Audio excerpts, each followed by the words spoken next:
এসা আইনা যায় কোন জায়গা জিবরাইল চলে আসছে নাকি সিদরাতুল মুনতাহা? না হুজুর বহু দেরি আছে। এই জায়গার নাম বাইতুল লাহাম। বাইতুল লাহাম কি মাউযু মাউলিদ ঈসা আলাইহিস সালাতু ওয়াসসালাম। এটা হলো ঈসা আলাইহিস সালামের জন্মস্থান। শুনছেন না আপনার আগের নবী ঈসা আলাইহিস সালাম ওনার জন্মস্থান? কয় শুনছিলাম যে একটা মরা খেজুর গাছ, সে মরা খেজুর গাছের নিচে ঈসা আলাইহিস সালামের জন্ম হলো। সে মরা খেজুর গাছকে দেখাইলেন, সেটা শুনাই দিলেন যে হুজুর মারিয়াম আলাইহিস সালাতু ওয়াসসালাম এখানে ঈসা আলাইহিস সালামকে জন্ম দেওয়ার পরে তখন ক্ষুধায় কাতরাচ্ছিলেন, খাবারের কোনো ব্যবস্থা নাই। জিবরিল আলাইহিস সালাতু ওয়াসসালাম মারিয়ামকে বললেন ওয়াহুজ্জি বিজিযিন নাকলাতি তুসাকিত আলাইকা রুতাবান জানিয়া। মারিয়াম ক্ষুধার চিন্তা করা লাগবে না, এই খেজুর গাছটায় ধাক্কা দেন, দেখবেন খেজুর পড়বে। তো খেজুর গাছে খেজুর পড়বে, আগে আগা দেহে নিতে হবে না যে কদিন কি আছে না আছে। তো উপর দিক টাকায় দেখতে গেছে খেজুর কি পরিমাণ আছে, দেখছে খেজুর গাছের মাথাই নেই। খেজুর তো দূরের কথা। মারিয়াম আলাইহিস সালাম বলতেছেন জিবরাইল এ তো মাথাই নাই, তা খেজুর পড়বে না কোন জায়গাতে? কয় যে এই কথাটা আর কেউ জিজ্ঞেস করলে করতে পারে, আপনার উচিত হয় নাই। কেন? কয় বেপেদার পর জিন্দা পয়দা ও কোনাদ, বেপেদার পর জিন্দা পয়দা ও কোনাদ, তেপলে রাদার মাহদে গোয়া ও কোনাদ। আপনি নগদ প্রমাণ। দুনিয়ার পদ্ধতি হলো স্বামী স্ত্রী মিলনের মাধ্যমে সন্তান হয়। আপনার সাথে ওয়ালাম ইয়ামসাসকে বাশার, কোন পুরুষ স্পর্শ করলো না, পেটে সন্তান হলো। দিলেন কে? আল্লাহ। যে আল্লাহ তাআলা বিনা স্পর্শ পুরুষে আপনার পেটে সন্তান দিতে পারে, ওই আল্লাহ তাআলা মরা খেজুর গাছে খেজুর দিতে পারে কি পারে না? আর কেউ জিজ্ঞেস করলে মানানসই ছিল, কথাটা আপনি জিজ্ঞেস করলেন একটু কষ্ট পাইলাম। মারিয়াম তো এই মাত্র বাচ্চা ডেলিভারি করেছেন, শরীরটা অত্যন্ত দুর্বল। একটা খেজুর গাছকে ধাক্কা দিলে খেজুর পড়বে, গাছটা তো নাড়াতে হবে। মরা হোক আর তাজা হোক, তো দাঁড়াই তো রয়েছি। মরা খেজুর গাছও কি একজন মহিলা ঠেলে নাড়াতে পারে? আল্লাহু আকবার। মারিয়াম যখন ধাক্কা মারছে, চিকুন একটা ডালকে ধরে নাড়া দিলে যেমন নড়ে, খেজুর গাছটা এরকম তুলতুল করে নড়া শুরু হয়ে গেছে। একে ঝাঁকিতে বাংলা শেরে 44 সের খেজুর, একে ঝাঁকিতে 44 সের খেজুর খেজুর গাছের মাথাতে পড়ে। 44 কেজি তো যে সেদিন খেতে শুরু, আগে শেয়ার কত না, এত তাড়াতাড়ি শেয়ার ভুলে গেলি হবে কেন? 44 সের বাংলা শেরের অর্থাৎ বর্তমান কেজির মাপের 1 মণ। 40 কেজি খেজুর একে জাকিতে পড়ছে। মারিয়ামের খাদ্য সংকট দূর হয়ে গেছে। ঈসা আলাইহিস সালাতু ওয়াসসালাম শোয়া, পানি পাবে কোন জায়গায়? ছোট বাচ্চা পা দিয়ে 2-4 নাড়া দিছে, সেখান থেকে নিচের থেকে পানি চালু হইয়া গেছে। সে পানির কূপ এখনো আছে। নবী যখন গিয়েছিলেন কয় হুজুর এই যে সেই পানির কূপ। হুজুর পানি পান করলেন, সেখান থেকে জায়গাটা দেখে অভিজ্ঞতা অর্জন করলেন, শিক্ষা সফর থেকে শিক্ষা নিলেন। ফাসাল্লা রাকাতাইন, মালিক আমাকে এত সুন্দর সফর দিয়েছে, কাজেই তার শুকর তিনি পাবেন। সাল্লা রাকাতাইন, 2 রাকাত নামাজ পড়ে নিলেন। কাজেই আপনারা যদি কখনো কোনো সফরে যান, শিক্ষা সফরে, ও জায়গা যাই আকাম কুকাম বাদ দিয়ে যদি মসজিদ পান, 2 রাকাত নামাজ পড়েন।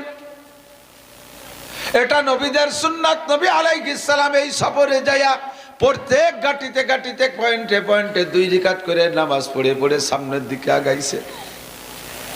আল্লাহু আকবার। নামাজ হলো মানুষের মুমিনের সর্বক্ষণের সাথী। নামাজ সাথে আছে তো সব বিপদ থেকে আল্লাহ পাক মুক্তি দান করবে। কোন সুবহানাল্লাহ। ফাঁকে বলবো নি কেন একটু কিছু? লুকমান হাকিম আলাইহিস সালাতু ওয়াস সালাম ওনার 3টে ছেলের ভিতরে একটা ছেলেকে বেশি ভালোবাসতেন। ডাইকে তাকে বলতেছে ইয়া বুনাইয়া আকিমিস সালাতা ওয়া'মুর বিল মারুফি ওয়ানহা আনিল মুনকারি ওয়াসবির আলা মা আসাবাক ইন্না যালিকা মিন আজমিল উমুর। বাবা, দুনিয়ার যে কোনো কাজে যাও সবসময় নামাজকে সাথে রাখবা। বাড়িতে বেরোনোর সময় নামাজ পড়বা, গন্তব্যে যাইয়া নামাজ পড়বা। নামাজ তোমাকে সকল প্রকার আপদ বিপদ থেকে রক্ষা করবে। নামাজে তোমাকে সব জায়গায় রুজির ব্যবস্থা তৈরি করে দিবে।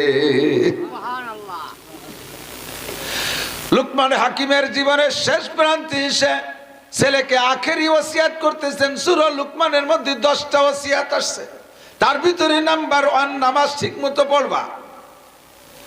লম্বা চড়া ওয়াজের পরে লুকমান হাকিমের কাছে ছেলেতে প্রস্তাব রাখছে, আব্বা জীবন ভরে আপনি যতদিন বেঁচে ছিলেন আপনি ছিলেন পীর সাহেব। পীর সাহেবকে কোনো ইনকাম করা লাগে না, মুরিদরা যে হাদিয়া দেয় তাই খাইয়ে সারতে পারে না, ঠিক না? যাবেন চরমুনার মাঠে 3 রক্ত মোটা কালেকশন, পান গাদি দেওয়ার মতো গাদি দিয়ে টাকা গুনতি তালে ঠাই, বস্তাকে বস্তা টাকা, সে পরিমাণ আমরা দানও পাইনি, ঠিক না? কোন বংশে যদি একজন খাস আল্লাহর ওলি থাকে, ওই ওলির ওসিলায় ওই বংশে 14 পুরুষ পর্যন্ত দুনিয়ার অভাব হয় না। সদস্য বাবা বানাটন কাটায় চলে গেছে, বর্তমানে দেখেন তার ওলিয়া ওলাদ সুখে না দুঃখে, দুঃখে না সুখে, সুখেই আছে। চরমুনার পীর সাহেবের ওলিয়া ওলাদরা কোটি কোটি টাকা পাইতেছে। লুকমান হাকিমের ছেলে বলেন, আব্বা জান আপনি বেঁচে থাকতে আমাদের ইনকাম করে খাওয়া লাগে নাই, বয়স আপনার শেষ, আপনার পরেও যদি আমরা বেঁচে থাকি কিভাবে কি ইনকাম করে খাবো? আব্বা জান আমারে কিছু পয়সা দেন, আমি একটু ব্যবসা করি।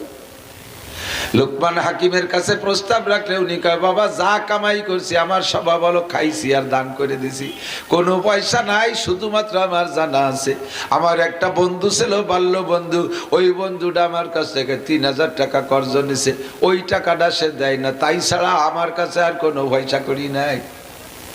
কোন জায়গা আপনার বন্ধুর বাড়ি? কয় অমুক ভূমধ্য সাগরের পাড়ে, ভূমধ্য সাগরের পাড়ে আমার বন্ধুর বাড়ি, তার কাছে গেলে তোমারে টাকা দেবে, তুমি টাকাগুলো নিয়ে আইসো, আর নেতাতে ব্যবসা বাণিজ্য করে খেয়ে খাইতে থাকবা, অসুবিধা হবে না, আমি বরকতের দোয়া দিলাম।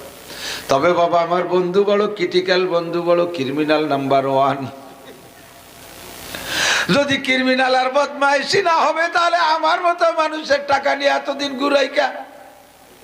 আশা করি এবার তুমি গেলে আমার পরিচয় দিয়ে বললি টাকা দেবে, যাও বাবা, তবে যাওয়ার আগে 2 রাকাত নামাজ পড়ে যাবা, নামাজ না পড়ে বাড়িতে বেরোবা না, নইলে কিন্তু পথে বিপদ হবে। যাওয়ার মাঝে আর বন্ধু পর্যন্ত তোমার সামনে 3টে ঘটনা। এই কথা কইছ না, শোন শোন, আইটি বেড়াই খালি বাদাম কে বেড়াই, এক সময় হেনে যে অস করা লাগতে হচ্ছে, এত কিতা ভরবা কোয়ান্তি কাদার দল কোথাকা।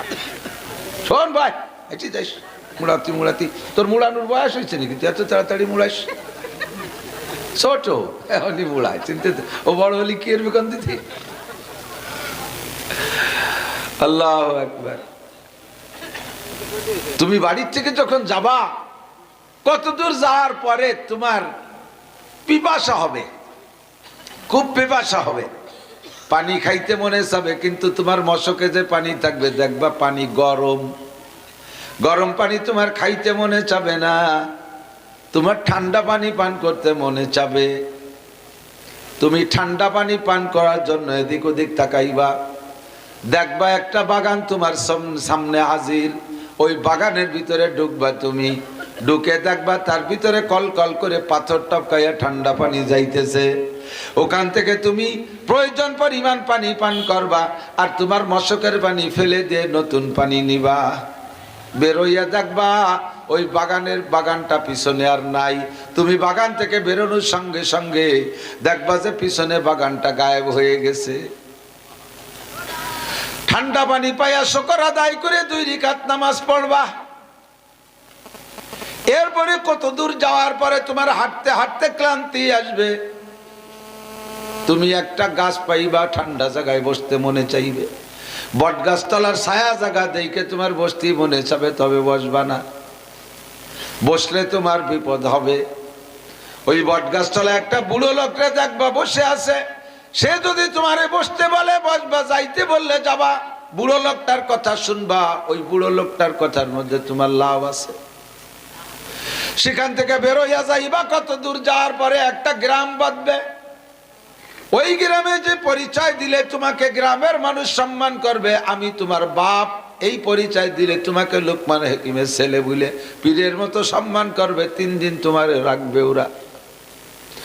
ওখানে একটা মেয়ে আছে, সুন্দরী মেয়ে, ওই এলাকাবাসী তোমার সাথে মেয়েটাকে বিবাহ দেওয়ার প্রস্তাব দিবে, মেয়েটারে কোনো মতো বিয়ে করবা না, বিয়ে করলে বিপদ হবে। তবে এমন সুন্দরী মাইয়া বিয়ে না করেও তুমি সামলাইতে পারবা না। 3 নম্বর, তুমি ওই সাগরের পাড়ে যাইয়া আমার বন্ধুর সাথে পরিচয় করবা, টাকা চাইবা, তোমারে টাকা দিতে চাবে, টাকা দিতে চাবে না তা না, তবে থাকতে বলবে এক রাত থাকার পরে টাকা দেবে।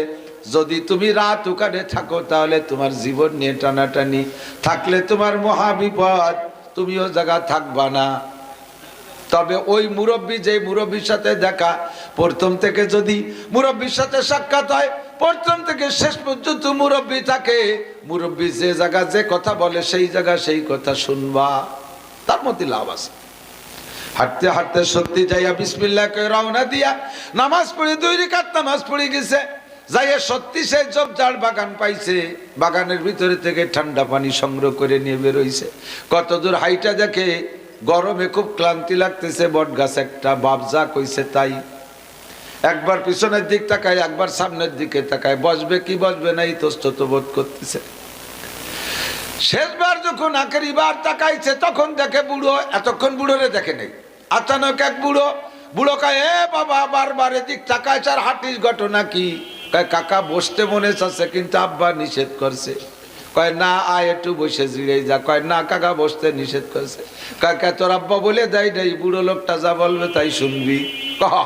তা কইছিল আব্বা, আমি সেই বুড়ো লোক, আয় ভয়, কোনো বিপদ নাই, সমস্যা নাই। বুড়োর কথায় বড় ভালো লাগলো, গাছটা লাগিয়ে বসছে। এবার কিছুক্ষণ বসার পরে ক্লান্তি শরীরে, ঠান্ডা বাতাস গায়ে লাগছে, না সে ঘুম এসে গেছে। ঘুম আসছে তো কাইতে ব্যাগটা মাথার তলে তুই শুয়ে পড়ছে। ঘুম, গভীর ঘুমে নিমজ্জিত হয়ে গেছে। বুড়ো পাশে বসাই আছে, মাথার কাছ থেকে আচানক একটা সাপ বের হইয়া ছেলেটার মাথায় দংশন করছে। আরে হাতে পায়ে দংশন করলি, ডোর বাঁধে এক জায়গায়, তারপরে ও যায়নি বিষ নামায়, যাতে বিষ মাথায় উঠে না যায়। আর সে বিষ মারছেই মাথায়, তার ডোর বাঁধবে কোন জায়গায়? গলা বানলি যেটুক দেরিতে মরতো তার চাইতে আগে মরবে। বাচ্চা ছেলেটাকে ঘুমের মধ্যে সাপে দংশন করছে। ও মারাত্মক বিষাক্ত সাপ, বিষের যন্ত্রণায় ও আর হুশ পায় নাই। কামড়ের পরে তো একটু ব্যথা পেয়ে লাভ ধরবে, এ হুশও পায় না, বেহুশ হয়ে আছে। বুড়ো সাপটার ঘাড় চিবে ধরে যে জায়গা কামড় দিয়েছে ওই জায়গা মুখ লাগাইছে। কয়, বিষ চুষে উঠো তাড়াতাড়ি, তোর বিষ তুই উঠো, আমি আর কোনো কবিরাজ দিতে পারবো না। সাপে চুনচুন করে বিষটা নিয়ে গেছে। ছেলেটা পরিমাণ মতো ঘুমাইয়া সজাগ হইছে। বুড়োর হাতে দা ছিল, কোপ দিয়ে কাইটা সাপরে 2 ভাগ করে মাথার অর্ধেক কাছে রেখে দিছে। ছেলেটা ঘুম থেকে উইঠা দেখে মাথার কাছে একটা সাপ। আচমকা লাভ দিয়ে উঠে কয়, কাকা সাপ। কয়, ভয় নাই, ওই সাপে তোমার মাথায় কামড়াইছিল, তারে দিয়ে আবার সাপ বিষ তুলাই রাখছি, ও সাপরে আমি মেরে ফেলছি, তোমার কোনো ভয় নাই। সজাগ হইলে এবার জিজ্ঞেস করছে, বাবা যাবা কোন জায়গায়? কয়, যাবো অমুক জায়গা। বুড়ো কয়, বাবা আমারে কি সাথে নিবা? কয়, কাকা রিকোয়েস্ট করা লাগবে না, আপনি না গেলে আমি যাবই না। এত বড় বিপদ থেকে উদ্ধার করছেন, আপনি আমার সফর সঙ্গী হন। বুড়ো কয়, চলো যাই। বুড়ো কায়দা করে সাপটারে ব্যাগের মধ্যে নেছে, ছেলেটের ভাই নেই। যাইতে যাইতে সামনে যায়া এবার বুড়ো ওখান থেকে বলে, বাবা সাল্লি রাকাতাইন, এত বড় শিক্ষা পাইছো, বিপদ থেকে মুক্তি পাইছো, আল্লাহর শুকর আদায় করো কি দিয়া? নামাজ। ধরে বলেন, সাল্লি রাকাতাইন, 2 রাকাত নামাজ পড়ো। রোম হাইও না, কলা গাছের গলা কাটি মালা দিও না, শুকর আদায় করো খুশির সাথে নামাজ দিয়ে। সেখান থেকে কত দূর যাইয়া হাঁটতে হাঁটতে পাইছে এক গ্রাম। পরিচয় দিছে বুড়ো, এই যে বলছে, গ্রামবাসী তাআলা এদিকে আসো, বড় সম্মানী মেহমান নিয়ে এসেছি তোমাদের জন্য। হাজা ইবনু লুকমান হাকিম, ইনি হলেন লুকমান হাকিমের ছেলে। বিশ্বাস আসে না, কতকাল ছেলেরে পায়া যেন তারা আকাশের চাঁদ পাইছে। সকলে মুসাফা মুআনাকা আলিঙ্গন কইরা এলাকার ভিতরে সবচাইতে সম্ভ্রান্ত পরিবার যেটা, সেই বাড়ির কাছারিতে ওনাদের অবস্থানের জায়গা দিছে। বুড়ো আর যুবক আছে, দিন ভরে ঘুরছে ফেরছে, খাইছে যাইছে। বুড়ো কোনো জায়গা খাই না। কয়, বাবা খান না কেন? কয়, না আমার রুচি নাই। কেন খায় না সেটা বুঝবে পরে যাইয়া। আল্লাহু আকবার। একদিন রইছে, দ্বিতীয় দিন, তৃতীয় দিন যখন আসছে, ওই বাড়িওয়ালার সুন্দরী একটা মাইয়া, বিশ্ব সুন্দরী। এলাকার জনগণ সবাই প্ল্যান করছে, এই মেয়েটারে লুকমান হাকিমের ছেলের সাথে বিয়ে দিলি মানানসই। সামনে 3 দিন পরে যে মহা বিপদ আসতেছে, বুড়ো বারবার ছেলেরে কয়, বাবা এবার বিপদ থেকে বাঁচানো আল্লাহ ছাড়া কেউ নেই, তুই ঘন ঘন খালি নামাজ পড়, নামাজে যদি বাঁচায়। ও বারবার নামাজ পড়ে, এত সুখের ভিতরে, এত শান্তি, এত মেহমানদারির ভিতরে টেনশন রয়েছে মাথায়, মহা বিপদ, জিভে পানি নেই, বারবার শুয়ে যায়। 3য় দিন সকালবেলা প্রস্তাব আসছে, এই মেয়েটারে বিয়ে করতে হবে। মেয়ে দেখানোর পরে ছেলেটা আর অসহ্য সুন্দরী, এমন সুন্দরী টলমলে যুবক, বিয়ে না করে নিজের সামলাইতে পারতেছে না। আব্বা তো অ্যাডভান্স ভবিষ্যৎবাণী দিয়ে দিয়েছে, ওই মেয়েটারে বিয়ে করলে তোমার জীবন শেষ। ওদিকে বিয়ে না করেও সামলাইতে পারতেছে না, এদিকে আব্বা ভয় দিয়ে দিয়েছে, কি করবে? বুড়োর সাথে মোজাকারায় বসছে। মোজাকারা ছেলে না তবলিগি মোজাকারা। কাকা কি করবো কান্দিতে, এমন মাইয়ে আব্বা যে কেন মানা হলো, নয় মরতাম তাই বলি বিয়ে করবো না নাকি? আপনার মতামত কি? বুড়ো কয়, বাবা বিয়ে কর, যা থায় কপালে হবে, খুশিতে বাগবাগ। আব্বা তো কয়ে দিয়েছে, বুড়ো যা কয় তা শুনবি। বুড়ো যখন কইছে বিয়ে করো, খুশি কয়, তাহলে কাকা বুড়ো বিয়েটা আপনি বড়াই দেন, অন্য কোনো মৌলবী ডাকবো না। কাছারিতে সুন্দর করে বিয়ে বড়াই দিয়েছে। ধীরে ধীরে সন্ধ্যা হয়ে গেছে, রাত। সন্ধ্যা হইলে রাত হইলেই তো বাসর ঘরে যাবে। আসরের পরের থেকে দুঃসংবাদ শুরু হয়ে গেছে। কাছারির বাড়িতে দলে দলে লোক যায়, আর যাওয়ার সময় কয়, এই বাড়ির সেই মেয়েটার বলে আজকে বিয়ে হয়েছে। একদল এই কেউ চলে গেল। তখন ওর কান খাওয়া হয়েছে, সেই মেয়েটা মানে তাই তো মেয়েটা বাড়ি প্রসিদ্ধ মেয়ে, কি জন্য সমস্যা আছে? পরে আর একদল কয়, আজকে বলে লুকমান হাকিমের ছেলে মরবে। শুনে কয়, কাকা কাম ছাড়া আর থাকা গেল না, কয় চুপ কর, বিয়ে ভরাইছি আমি, এক ব্যবস্থা হবে না। ওর তো সাহস আছে যে কাকা পাশে থাকলে অসুবিধে নেই। 3 নম্বর দাঁড়াইছে, কয় 10। এই মেয়েটার পর 10টা ছেলের সাথে বিয়ে হয়েছে, বাসর করতে চাই 10টা ছেলেই মরছে। আজকে তালি লুকমান হাকিমের ছেলের পালা। ছেলে কয়, কাকা যে জায়গা যে মরবো সে জায়গা তোমার নিয়ে আর কায়দা নাই, বাসর ঘর। ও জায়গা কি 2-3 জন যায় নাকি? যত জায়গা সাথী যাক, পায়খানায় আর বাসর ঘরে কেউ সাথে নিয়ে যায় না।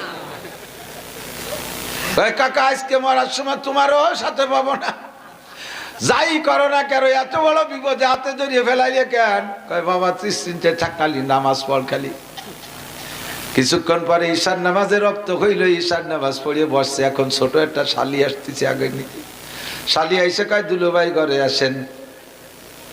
ওর তো জিব্বে শুয়ে গেছে, সব কিছু কালাই গেছে ভয়তে। কয়, তুই যা, আমি আসতেছি। ওরে পাঠাই দিয়ে কয়, কাকা সুন্নত শিখাই দেন, নিয়ম কি? বাঁচার উপায়টা আগে কন, বোর আনন্দ পরে করবানি।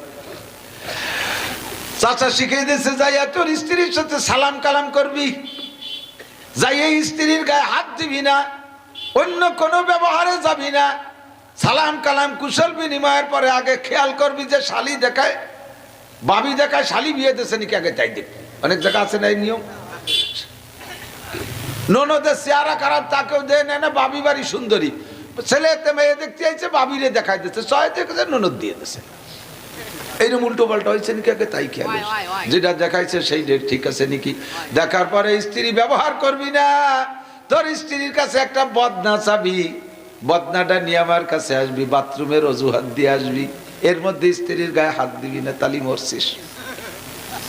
বদনা এনে আমার কাছে দিবি, তুই তোর জরুরত সারবি বাইরের থেকে, আমি বদনাটা দেব। বদনা নিয়ে তোর স্ত্রীকে বলবি, বহুত রিকোয়েস্ট করবি, শুনতে চাইবে না, তারপরও করাই সারবি, বলবি বদনার মধ্যে তুমি একটু পেশাব করো।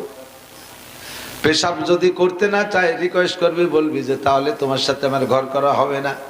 স্ত্রীকে বদনার মধ্যে পেশাব করাইয়া ওই পেশাবের বদনাটা নিয়ে আমার কাছে আবার আসবি, এর মধ্যে স্ত্রীর গায়ে হাত দিবি না। আসার পরে যা করার দরকার পরের আমল পরে শিখাই দেবো। 2 রাকাত নামাজ পড়ে যা বাবা, আজকের বিপদ যা বড় বিপদ। 2 রাকাত নামাজ পড়ে রওনা দিছে, যাই স্ত্রীর সাথে খোঁজ কালামের পরে বলে একটা বদনা দাও, জরুরতের থেকে আসি। বদনা নিয়ে জরুরতের জন্য আইসা এবার চাচার কাছে বদনা জমা দিয়ে বাইরে পেশাব করে কয়, কাকা বদনা দেন।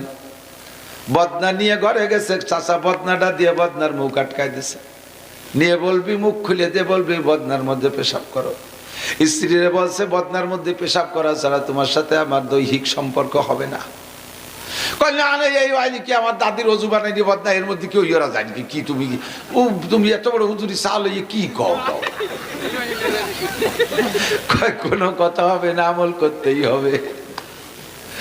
জোর জবরদস্তি করে পেশাব করাইয়া আবার ডাক্তারিতে বদনার মুখটা আটকাই নিয়ে বুড়োর কাছে এনে জমা দিয়েছে।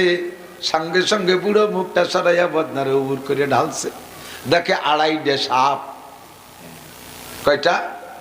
2.5 সাপ। ওই গাছতলার আইকন ওই অর্ধেক আর পূর্ণ জিন্দা 2 সাপ ঢেলে দেওয়ার সাথে সাথে তাজা সাপ দুটো ওই মরা সাপটারে ধুমসা বেগে কামড়াইতেছে। লাঠি দিয়ে বিটে সাপ দুটো মেরে দিয়ে এবার ফ্যাক্ট ব্যাখ্যা করে দিলেন, ভাতিজা সৃষ্টিগত ভাবে জন্মগত ভাবে এই মহিলাটার পেটের মধ্যে আল্লাহ পাক এই 2টা সাপ দিয়ে তৈরি করেছিলেন। 10টা পুরুষের সাথে বিবাহ হয়েছে। যৌন মিলনে যখন মিলিত হয় পেটের ভিতরে থেকে সাপ দুটো ওই পুরুষদের সরমঙ্গে দংশন করে, তাই সে রাতারাত মারা যায়। আজকেও তোমার মরণের পালা ছিল। বন্য প্রাণীর স্বভাব হলো একটারে দেখলে আর একটা আসে। দেখেন খাঁচা যে পাখি ধরে না, গুগুরে খাঁচার মধ্যে রাখে, ওইটা কুকু করে ডাকে। আর জঙ্গলি গুগু আইসে খাঁচায় ওইটারে মারতে জন্য জড়াজড়ি করে এসে ধরা পড়ে যায়। আমি বদনার মধ্যে এই অর্ধেক সাপ দিয়ে দিছি। তোমার স্ত্রী যখন পেশাব করতে বসছে পেটের ভিতরে থেকে সাপ দুইটাই সাপরে দেখে মারতে জন্য বেরোয় চলে আইছে। আসছে তো আর যাই নাই। তোমার স্ত্রীর পেট এখন পরিষ্কার। যাও তুমি স্ত্রীর সাথে যা খুশি করতে পারো, সমস্যা নাই। এই ছিল তোমার আজকের রাতের বিপদ। আল্লাহু আকবার। যাই আগে সাল্লি রাকাত তাইন কাকা যাইয়ে বলবো কেন ইনতে 2 রাকাত পড়ি যাই। এত বড় বিপদ থেকে আল্লাহ বাঁচাইছে, কোন আলহামদুলিল্লাহ। যাইয়ে 2 রাকাত নামাজ পড়ে স্ত্রী নিয়ে আনন্দের বাসর করেছেন। অন্যান্য দিনের মতো ডোম সকালবেলা তো লাশ জামাই লাশ নীতি আসে ডোমরা। আজকেও সকালবেলা ডোমরা আইসা দরজা খোলা পাইয়া লুকমান হাকিমের ছেলের পা ধরে টান দিছে। লাগ দিয়ে উঠে কয়, হে শয়তান, কারা বাসর ঘরে ঢুকছিস? ওরা তো দে দৌড় কয়, আল্লাহ মরা লাশ তাজা হয়ে গেছে। ওদের একিন যে মরবেই মরবে, কোনো সন্দেহ নেই। স্ত্রীতে ব্যাখ্যা দিচ্ছেন, কয় আজকে আমার স্বামী মরে নাই। কেন মারে নাই? কয় লুকমান হাকিমের ছেলে, বাপও হাকিম ছেলেও হাকিম, হেকমতি কৌশলে বাইসে গেছে। কিন্তু বাসছে কোন খেলায় সেটা তো কেউ জানে না। ব্যাখ্যা দিবি নে বাবা, বলার দরকার নাই। সল্লি রাকাত 2 রাকাত পড়। রাত ওখানে কাটাইয়া জীবিত অবস্থায় এবার কয় যাবা কোন জায়গায়? কয় সাগরের পাড়ে, ভূমধ্য সাগরের পাড়ে আমার আব্বার কিছু পাওনা টাকা আছে, আনতে যাব। চাচা কয় বাবা আমি কি সাথে আসবো? কয় আপনি না গেলে যাবই না। আপনার মতো সফর সঙ্গী তুই যা যায়, কোন বিপদ আসছি কোন বিপদ আসে, চলো যাই। 2 জন গেছে চাচা ভাইয়ের বিটা। স্ত্রী এখানে রেখে গেছে, যার সময় বউ নিয়ে যাবে, আমরা একটু আসি, টাকা পয়সা নিয়ে আসি। সাগরের পাড়ে যাইয়া দেখে সন্ধি সত্যি সুন্দর একটা দোতলা ঘর, একেবারে সাগরের পাড়ে, গাজার মতো। ওই যে গাজা লাগে বাড়ি, কিন্তু সাগরের পাড়ে দিই, ভূমধ্য সাগরের পাড়ে দোতলা বিল্ডিং। বাড়ির গেটে যে সালাম দিচ্ছে, আসসালামু আলাইকুম আপিল বাইতে ফুলান, বর্ষাসা বাড়ি আছেন নাকি? সালামের উত্তর দিয়ে কয় হা বাড়ি আছি। তুমি কি লেখা? আবনু লুকমান হাকিম, আমি লুকমান হাকিমের ছেলে। ফামা বালুক, বাবা এত দূর কি জন্য নিয়ে আসছো? আমার আব্বা 3000 টাকা পাবে, টাকাগুলো নিতে আসছি। কয় বাবা সত্যি তোমার আব্বা এই টাকা পাবে? কতজন রেজে পাঠাইছে, কিন্তু আমি টাকা দিতে পারিনি। আমি রেডি থাকি, কিন্তু তোমার বাপের প্রেরিত লোকগুলো বড় আইসে, ওরাই টাকা দিতে পারে না। আমি বলি যে একটা রাত থাকো, সকালে টাকা নিয়ে যাবো না। রাত কেউ তাই না, তোমারও যদি টাকা নিতে হয় রাত থাকতে হবে। আমি অনেকের কাছে টাকা পাবো, আমার কাছে অনেকে পাবে। রাত থাকলে ভোরবেলা যারা আমার ঘরে থাকে তাদেরকে টাকা দিতে পারি। দিনা পরিশোধ হইতে হইতে বেলা হয়ে গেলে পাওনাদার রাষ্ট্রে দিতে পারি না। তোমার আব্বার পুরনো টাকা তুমি নিয়েই যাবা, একটু অপেক্ষা করতে হবে, রাত থাকতে হবে। ওদিকে আব্বা তো বলে দে সে জায়গায় রাত থাকলে বিপদ আছে। এখন চাচার সাথে কয়, চাচা এত কষ্ট করে আসলাম, এদিকে রাত না থাকলে উনি টাকা দেবে না। আবার আব্বা করলে এখানে থাকলে বিপদ হবে, যে কি আর কান্দি দিই। আরে বাবা থাকে যা, টাকা না নিয়ে আজকে যাবোই না। বুড়ো তো পক্ষে বলে, বুড়ো যা বলে তা শুনতে হয়েছে। আচ্ছা তা ঠিক আছে থাকি। রাত্রে 2 চাচা ভাইয়ের বিটা রয়েছে, ওই বাড়িওয়ালা চাচা দিনাদার চাচার টেকনিক হলো এমন করে মানুষের কাছ থেকে টাকা কর্জ করে আনে। পাওনাদাররা যখন আসে রাতের বেলা থাকতে বলে সকালে টাকা দেব, ওই লোকের দুইটা ছেলে তলমুলে তাগড়া দুইটা যুবক ছেলে সাগরের পাড়ের এই বিল্ডিং এর উপরে দোতলায় থাকে, ছেলেরা মেহমানদেরকে রাখে নিচের তলায়।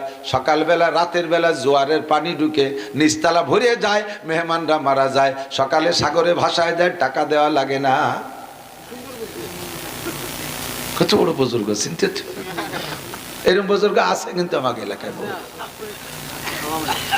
আল্লাহু আকবার। নিচতলায় দুইজনের রাতের বেলা খাওয়াই দাওয়াই শোয়াই দিছে, ছেলে দুইটা উপর তলায়। জীবনও তারা বাপের এই অপকৌশল জানে না। বাপ যে এই কাম করে এটা ওরা জানলি কই বিল্ডিং চায় নাকি? ওদের উপরে শোয়াই দিয়া দোতলায় খিল লাগাই দিয়া ওদেরকে নিচতলায় এই মেহমানদেরকে শুইতে যায়, এনাদের শুইতে দিছে। রাত যখন গভীর হচ্ছে ধীরে ধীরে জোয়ারের পানি কিনারে আসতেছে, একেবারে ঘরে ঢুকে ঢুকে ভাব এর অল্প একটু আগেই ছেলেকে ডাকছে, বাবা ওঠ। ছেলে ওই লুকমান হাকিমের ছেলে বুড়ো রে কয়, চাচা ঘুমাবেন না? কয় না আমরা ঘুমাই না, আমার ঘুম আসে না, বুড়ো মানুষ। আল্লাহু আকবার। ঘুম আসে না, থাকেন বৈশা। ছেলে ঘুমাই গেছে, জোয়ারের পানি আসার আগে আগে ডাক দিয়েছে, বাবা তাড়াতাড়ি ওঠে, রুমি থাকা যাবে না, উপরতলায় যাচ্ছি। সেটার সুনামিতে পানি নিয়ে আসতে পারে, তাড়াতাড়ি ওঠ। উপরতলায় যাইয়া নক করছে, ওরা দুইজন দরজা খুলছে। কি খবর? কয় বাবা আমরা তো তোর বাপের মেহমান, আর এই মেহমানের যদি চিন্তি তালি আর তোরা উপরতলায় শুতি না। ইনি হলো লুকমান হাকিমের ছেলে, এত বড় সম্মানী বুজুর্গ করে নিচে দিয়ে তোরা উপরতলায় থাকবি, বিয়া দবি হবে। বাবা ভাই আমাকেও থাকতি দে, 4 জন থাকি, নালি যা করার তাই কর। ওরা কয় না কাকা, এত এই জায়গায় 4 জন থাকলে আরাম হবে না, আমরা 2 ভাই নিচেই যাই, আমরা আপনারা উপরে যায় না। সেটা তোকে ব্যাপার। ওরা 2 ভাই নিচেই চলে আসছে, 2 জন উপরে জায়গা দরজা আটকাইতেছে। এদিকে নিচ তালার খিত বাইরে তালা দিয়ে গেছে ওর বাপ, যাতে পানির ঠেলে কেউ বারোই জাতি না পারে। রাতের বেলা জোয়ারে পানি ঢুইকা প্রথম তালা তলাইয়া 2 ভাই মরে মেহমান হয়ে গেছে। সকালবেলা বুড়ো মেহমানদেরকে সাগরে ভাসাবে বইলা দরজা খুলে দেখে নিজের দুধে মরে রয়েছে। দোতলায় যে দেখে মেহমানরা আরামসে বসা। তোমরা এই জায়গা আসলে কিভাবে? আর ওরা ও জায়গা গেল কি রে? কয় আমাদের এই পানি দেখে আমাদের খারাপ লাগছে, ভয় পাইছি, তো উপরে নক করছি, ওরা নিচেই নাই, আমাকে উপরে শুইতে দিয়েছে। টাকা ফেলা, তাড়াতাড়ি টাকা ফেলা। ছেলে কয় কাকা টাকা নেবো, আগে 2 রাকাত নামাজ পড়ে নেই, এত বড় বিপদে আল্লাহ বাঁচাইছে। এর নাম শিক্ষা সফর। কথা কর। আল্লাহু আকবার। টাকা নিয়ে বের হয়ে আসছে, মাঝখানে এসে কয়, বুড়ো বলতেছে বাবা এখন আমি চলে যাব, আর তোমার সাথে থাকতে পারতেছি না। ও বাবা এই সফরে যাও, অর্জন হলো আমারে কি দিবা, তুমি কি নিবা কও? যুবক কয় কাকা এই টাকা আমার লাগবে না, টাকা কয়টা আপনি নিয়ে যান, আমার খালি বউটা থাকলে হবে। যুবক মানুষ তো যা ভালো লাগে তাই, আমার খালি বউটা থাকলে হবে। বুড়ো কয় বউ তোমার, টাকাও তোমার, তোমার বাপরে আমার সালাম দিও। তাই যাচ্ছেন, চলে যাচ্ছেন, আপনার পরিচয় বলে যান, মানান তো আপনি কে? এবার বুড়ো জবাব দিচ্ছে, বাবা আমি তোমার সার্বক্ষণিক বডিগার্ড ফেরেশতা। আল্লাহু আকবার। আমি তোমার সার্বক্ষণিক বডিগার্ড ফেরেশতা। আমাকে আল্লাহ পাক দায়িত্ব দিয়েছে তোমার জন্মের পর থেকে নিয়ে তোমার জীবনে এমন বিপদ যত এসেছিল, যত জায়গা থেকে উদ্ধার পেয়েছো, সব জায়গা আমি তোমাকে উদ্ধার করেছি, দায়িত্ব দিয়েছে আল্লাহ পাক আমাকে।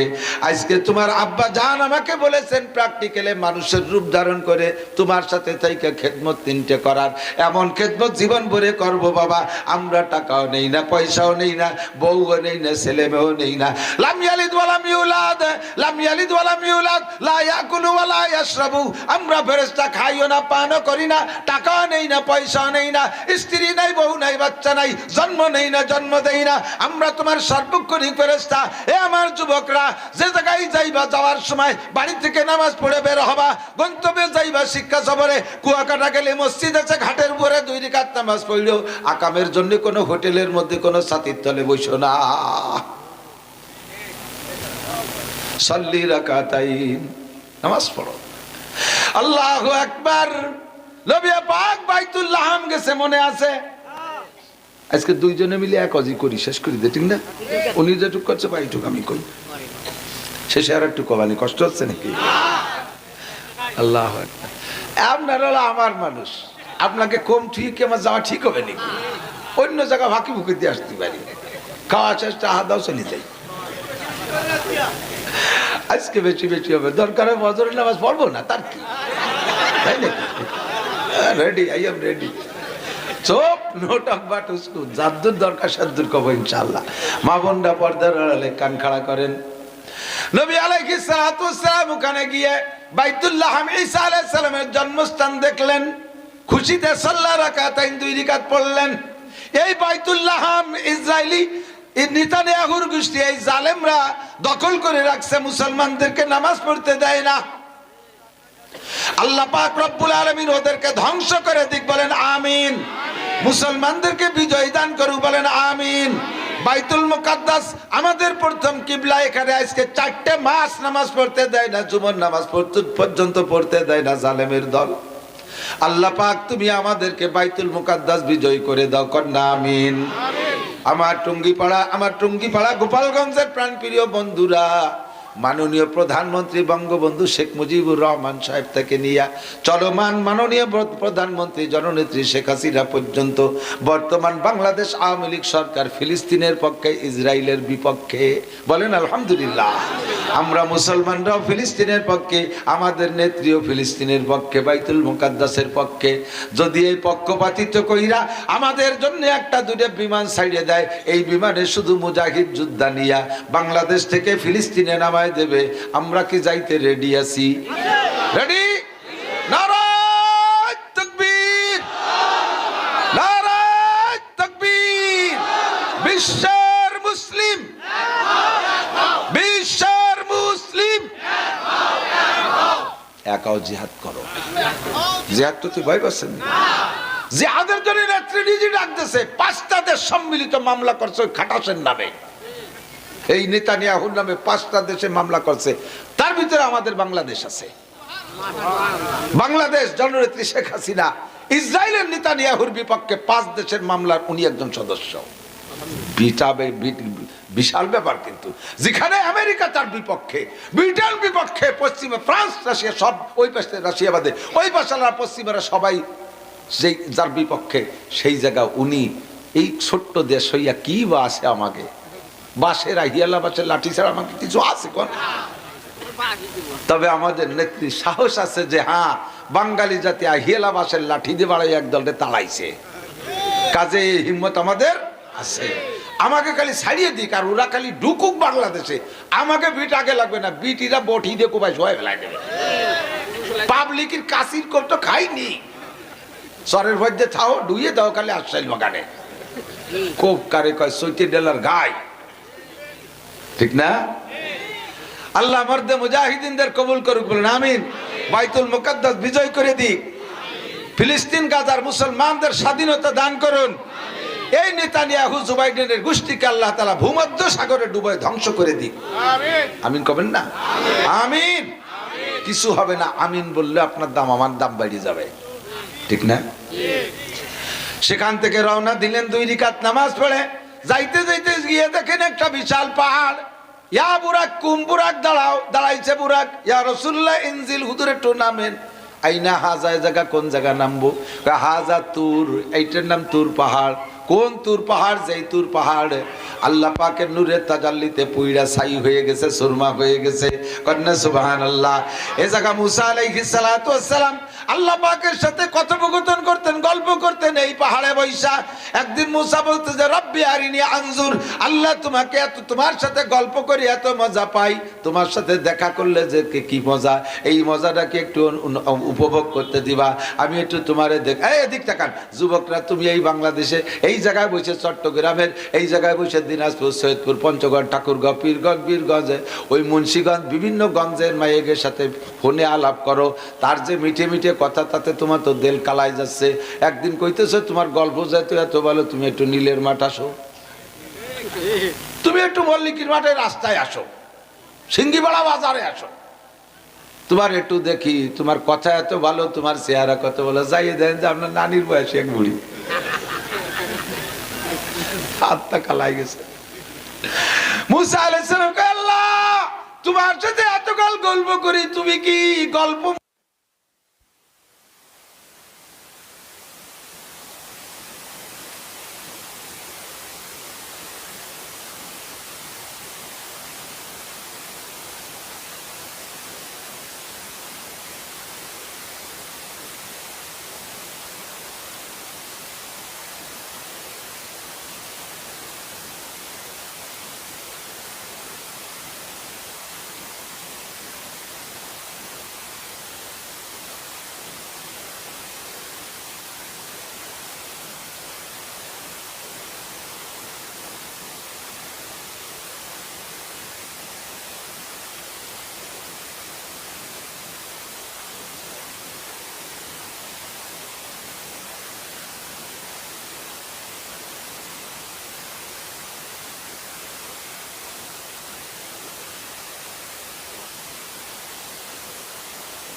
চোখে লাগাই দেখেন চোখের পর বাইরে যাবে। গভীর রাত্রে নবী আলাইহিস সালাম চোখে একটু ওইখান থেকে সুরমা লাগাইছে। হুজুর দিনের বেলা যেমন দেখতেন রাতের বেলা ওইরকম দেখা শুরু হয়ে গেছে। এই জন্যে হুজুরা পুরুষ রাত্রে লাগাইছে সুরমা, পুরুষরা রাতের বেলা সুরমা লাগানো সুন্নাত। পুরুষরা রাত্রে সুরমা লাগাবে না, চোখের খুঁতবক থাকে না, চোখে পাওয়ার বাড়ে, চোখে বিভিন্ন প্রকার ময়লা থাকলে এটা কেটে যায়, এটাকে এই চোখটা পরিষ্কার করে দেয়। আল্লাহু আকবার। হুজুর এইটা দেখে খুশিতে কয় জিবরাইল তুমি যদি আজকে আমারে সফর না করাইতে এইটা দেখতে পারতাম না। খুশিতে সাল্লাহ রাকাতাইন 2 রাকাত নামাজ পড়ে নেছে। আল্লাহু আকবার। চললেন যাইতে যাইতে এবার চলেন সামনের দিকে যাই, যাই একেবারে চতুর্থ স্থান। কোথায় কোথায় দেখাইছে? ইসরাফ, প্রথম মদিনা, তারপরে বাইতুল্লাহ, এরপরে হযরত মুসা আলাইহিস সালাতু ওয়াস সালাম তুর পাহাড়। চতুর্থ নম্বর স্থানে নিয়ে গেছে, যাইয়া দেখাইলেন কয়টা কোন জায়গা, কয়টা হলো মাদায়েন। এটা কষ্ট হয়ে যাচ্ছে নাকি? মাদায়েন শহর। এ মাদায়েন কি কয় যে এক রেস্তায় আপনার তাওই বাড়ি। তো কিরম তাওই বাড়ি? আমার তো কোনো ভাই বিরাদার নাই যে বিয়ে দিলাম আর তাওই বাড়ি হলো। কয় যে মুসা আলাইহিস সালাম নবী, আপনিও নবী, মুসা আলাইহিস সালামের শ্বশুর বাড়ি শুআয়ব আলাইহিস সালামের বাড়ি, সেই হিসেবে আপনার তাওই বাড়ি। দেখে খুশিতে হুজুর সাল্লাল্লাহু রাকাতাইন কয় ভালো একটা জায়গা বেড়াইতে আসলাম, জীবনে আত্মীয় বাড়ি বেড়ানোর জায়গা পাই না, তাওই বাড়ি বেড়াই গেলাম। 2 রাকাত নামাজ পড়লেন, 4টে পয়েন্ট দেখানোর পরে তারপরে বাইতুল মুকাদ্দাস নিয়ে গেছে। বাইতুল মুকাদ্দাস নিয়া নবীকে মসজিদের মধ্যে ঢুকাই দিয়ে জিবরাইল পিছনে বাইরে দাঁড়াই রয়েছে। হুজুর কয় জিবরাইল বাইরে কেন আমার সাথে আসেন? কয় একটু কাজ আছে সারিয়েছি। কয় কি কাজ? কয় মোটরসাইকেল খান একটু গাড় লক করে আসি, বুরাক একটু বাঁধিয়ে দিয়ে আসি। হুজুর কয় বুরাক কি চলে যাবে নাকি? বুরাক জান্নাতি বুরাক, ওরা আল্লাহ পাঠাইছে আমার নিয়ে জন্য, ওকে বলাই চলে যাবে নাকি তুমি বানবা? কয় না, সফরটার নাম হলো শিক্ষা সফর, আপনাকে শিখাই দেবো, উম্মতরে শিখাই দেবেন। মসজিদে যাওয়ার সময় বাইরে যেন তার যানবাহনটাকে যত্ন করে রেখে যায়, মোটর সাইকেল খান্ডে যেন কমপক্ষে ঘাড় লক করে যায়, সাইকেল খান্ডে যেন ব্যাক লক করে যায়, গাড়িটারে যেন যত্ন সহকারে সাইড মতো কায়দা মতো রেখে যায়। আমি এই যে গাড়িটা নিয়ে আসছি, এই গাড়িটা প্রথম কিনার 1 সপ্তাহ পরে যাইতেছি ভাঙ্গা। জয় বাংলা পার হওয়ার পর ওখানে একটা জোগাড় দিয়ে একটা জায়গা আছে, জোগাড় দিয়া মসজিদ আছে রাস্তার পাশে। আসরের নামাজ পড়বো বিদায় মসজিদে ঢুকছি। আমি মসজিদের ভিতরে, আমার সফর সঙ্গী ড্রাইভার আর একটা ছেলে, ওরা কেবল অজু বানায় মসজিদে যাবে।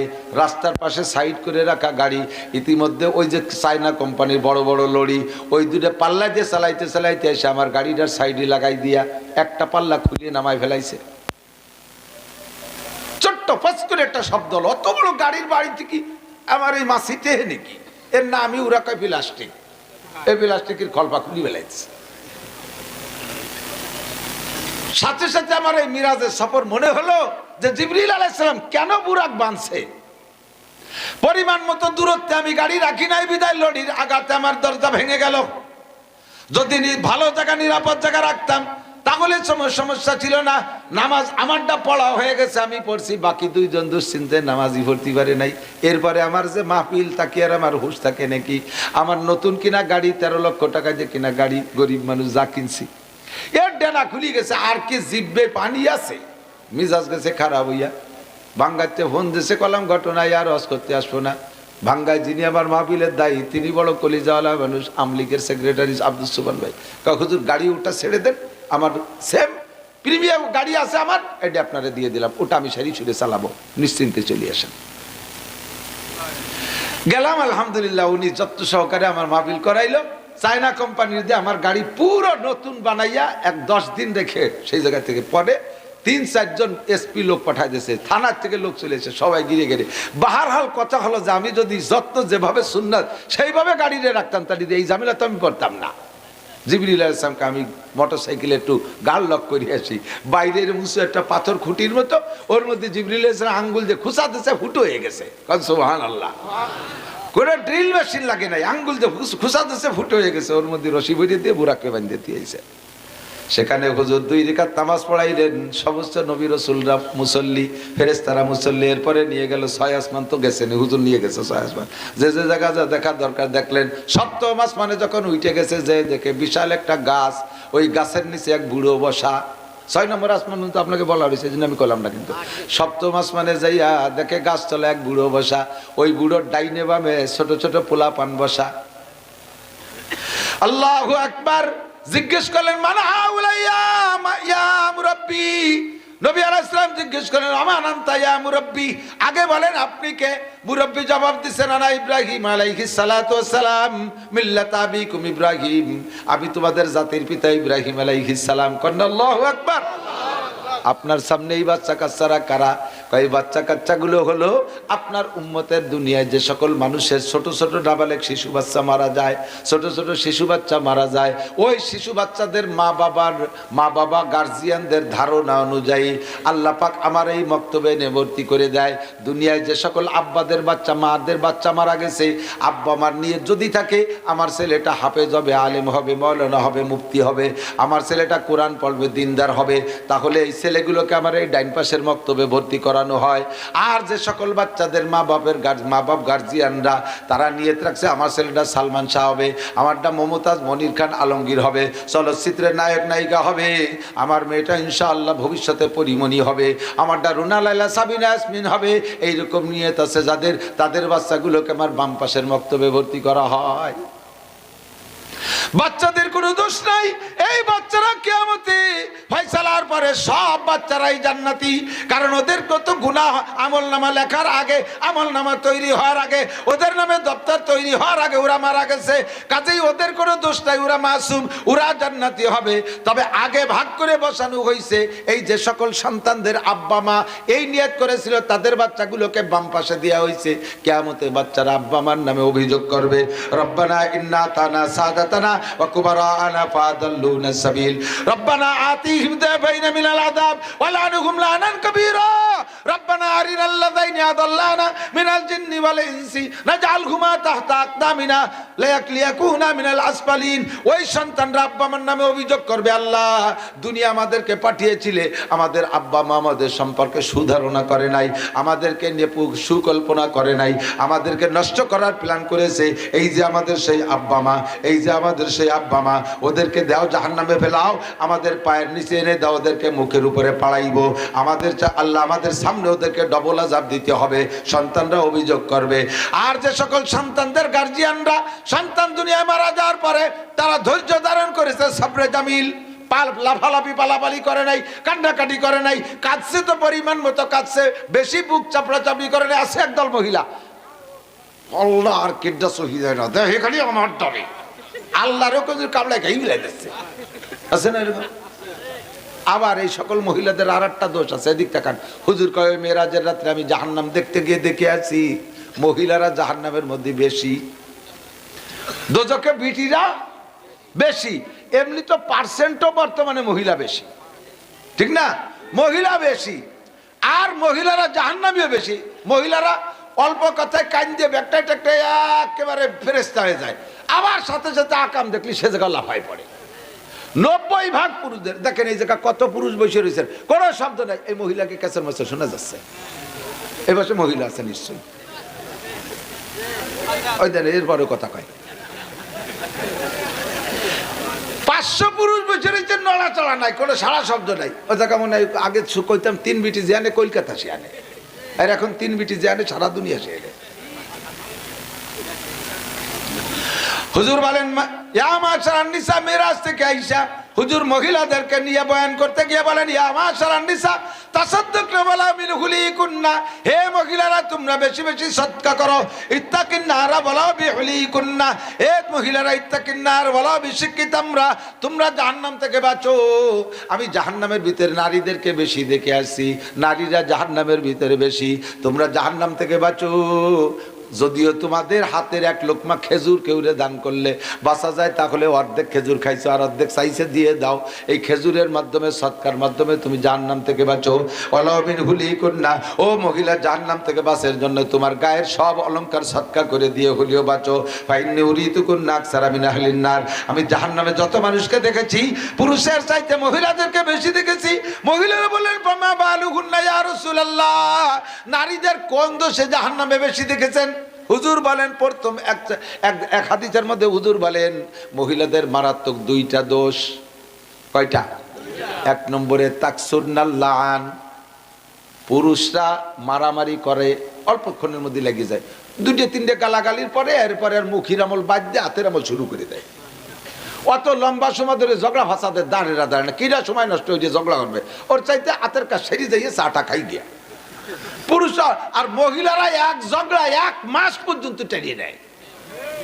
আজ একটু করে, কাল একটু করে, সকালে একটু করে, বিকেলে একটু করে, খাইয়ে দিয়ে চার একটু করে, পেটের তাজা বাচ্চা বের করে ফেলাই। দেখ বাজে কথা করতে করতে এত অভিশাপে পাকা, অভিশাপ করতে করতে করতে করতে নিজের স্বামীর পর্যন্ত কয়, স্বামীর সাথে গ্যাঞ্জাম পাচ্ছে, স্বামী বাড়িতে বেরোয় যাওয়ার সময় তুই যেন ফিরে আসিস নিয়ে, তো ওটা ফিরিয়ে না আসলে তুমি কয়েন মুকুল চুরি ঘুরে বেড়াবারে হিসেব আছে।